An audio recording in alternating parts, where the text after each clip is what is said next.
നമ്മളുടെ growth ഉണ്ടാക്കിയെടുക്കണമെന്നുണ്ടെങ്കിൽ skill എന്ന് പറയുന്ന ഒരു വേർഡും ചലഞ്ച് എന്ന് പറയുന്ന ഒരു വേർഡും ലൈഫിൽ ഏറ്റവും ഇമ്പോർട്ടന്റ് ആയിട്ടുള്ള ഒരു കാര്യമാണ്.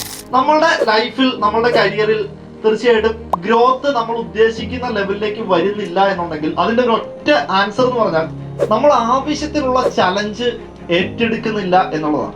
ആ ചലഞ്ച് ഏറ്റെടുക്കാത്തതിന്റെ ഒരു റീസൺ എന്ന് പറഞ്ഞാൽ എന്താണ്? നമ്മൾ ഡെയിലി ബേസിസിൽ നമ്മളുടെ സ്കിൽ സെറ്റ് കൂട്ടിയെടുക്കുന്നില്ല. ഇന്നലെ ജീവിച്ചത് എങ്ങനെയാണോ അതേപോലെ തന്നെ ഇന്നും ജീവിക്കുന്നു. നമുക്ക് പുതിയ communication skill, financial skill, sales skill, negotiation skill, marketing skill, product knowledge, ടീമിനെ ലീഡ് ചെയ്യാനായിട്ടുള്ള സ്കില്ല്, മാർക്കറ്റിൽ എന്ത് നടക്കുന്നു എന്ന് മനസ്സിലാക്കാനുള്ള സ്കില്ല്, ടോട്ടൽ ഈ ലോകത്ത് എന്ത് നടക്കുന്നു എന്നുള്ള അപ്ഡേഷൻ ഇല്ലാത്തതിന്റെ ചലഞ്ച്. ഇങ്ങനെ സ്കിൽ സെറ്റുകൾ ബിൽഡ് ചെയ്യാതെ ഡെയിലി നമ്മൾ ഒരേപോലെ തന്നെ പോവുകയാണെങ്കിൽ എന്താ സംഭവിക്കുന്നത്? നല്ല മിടുക്കനും മിടുക്കികളുമായിട്ടുള്ള ആളുകൾ